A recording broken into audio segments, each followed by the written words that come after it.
दोस्तों नमस्कार। आज की बौद्ध जातक कथा का शीर्षक है लोभ का अंत, मौत। हिमालय के घने वन में सिल्वा नाम का एक हाथी रहता था। उसका शरीर चांदी की तरह चमकीला और सफेद था। उसकी आंखें हीरे की तरह चमकदार थी। उसके सूंड सुहागा लगे सोने के समान कांतिमय थी। उसके चारों पैर तो मानो लाख के बने हुए थे। वह 80,000 गजों का राजा भी था। वन में विचरण करते हुए एक दिन सिल्वा ने एक व्यक्ति को विलाप करते हुए देखा। उसकी भंगिमाओं से यह स्पष्ट था कि वह उस निर्जन वन में अपना मार्ग भूल बैठा था। सिल्वा को उस व्यक्ति की दशा पर दया आई। वह उसकी सहायता के लिए आगे बढ़ा, मगर व्यक्ति ने समझा कि हाथी उसे मारने आ रहा था। अतः वह दौड़कर भागने लगा। उसके भय को दूर करने के उद्देश्य से सिल्वा बड़ी शालीनता से अपने स्थान पर खड़ा हो गया, जिससे भागता आदमी भी रुक गया। सिल्वा ने जो ही पैर फिर आगे बढ़ाया, वह आदमी फिर भाग खड़ा हुआ, और जैसे ही सिल्वा ने अपने पैर रोके, वह आदमी भी रुक गया। 3 बार जब सिल्वा ने अपने उपक्रम को वैसे ही दोहराया तो भागते आदमी का भय भी भाग गया। वह समझ गया कि सिल्वा कोई खतरनाक हाथी नहीं था। तब वह आदमी निर्भीक होकर अपने स्थान पर स्थिर हो गया। सिल्वा ने तब उसके पास पहुंचकर उसकी सहायता का प्रस्ताव रखा। आदमी ने तत्काल उसके प्रस्ताव को स्वीकार किया। सिल्वा हाथी ने उसे तब अपनी सूंड से उठाकर पीठ पर बिठा लिया और अपने निवास स्थान पर ले जाकर नाना प्रकार के फलों से उसकी आवभगत की।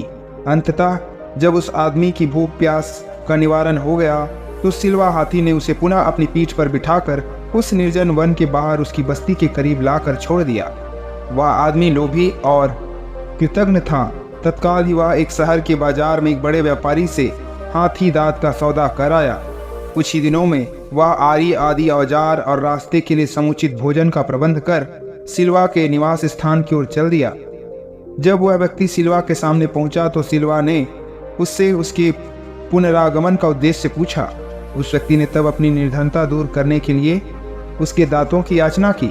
उन दिनों सिल्वा दानशील होने की साधना कर रहा था, अतः उसने उस हाथी की याचना को सहर्ष स्वीकार कर लिया तथा उसकी सहायता के लिए घुटनों पर बैठ गया ताकि वह उसके दांत काट सके।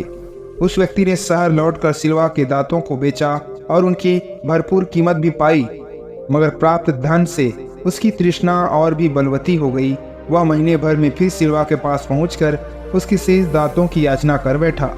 सिल्वा ने उसे पुनः अनुग्रहित किया। कुछ ही दिनों बाद वह लोभी फिर से सिल्वा के पास आ पहुंचा और उसके शेष दांतों को भी निकाल कर ले जाने की इच्छा जताई। दान परायण सिल्वा ने उस व्यक्ति की इस याचना को भी सहर्ष स्वीकार कर लिया। फिर क्या था, क्षण भर में वह आदमी सिल्वा के मसूड़ों को काट छेद कर उसके सारे दांत मसूड़े निकाल कर अपने गंतव्य को तत्काल प्रस्थान कर गया। खून से लथपथ दर्द से व्याकुल कराहता सिल्वा फिर जीवित न रह सका। कुछ समय उपरांत दम तोड़ गया। लौटता हुआ वह लोभी व्यक्ति जब वन की सीमा भी पार नहीं कर पाया था कि तभी धरती अचानक फट गई और वह आदमी काल की गाल में समा गया। तभी वहाँ वास करती हुई एक वृक्ष यक्षिणी ने यह गान गाया। मांगती है तृष्णा और मिटा नहीं सकता जिसकी भूख को सारा संसार। धन्यवाद। नमो बुद्धाय। ऐसे ही प्रेरक कहानी के लिए हमारे चैनल को लाइक शेयर और सब्सक्राइब जरूर करें।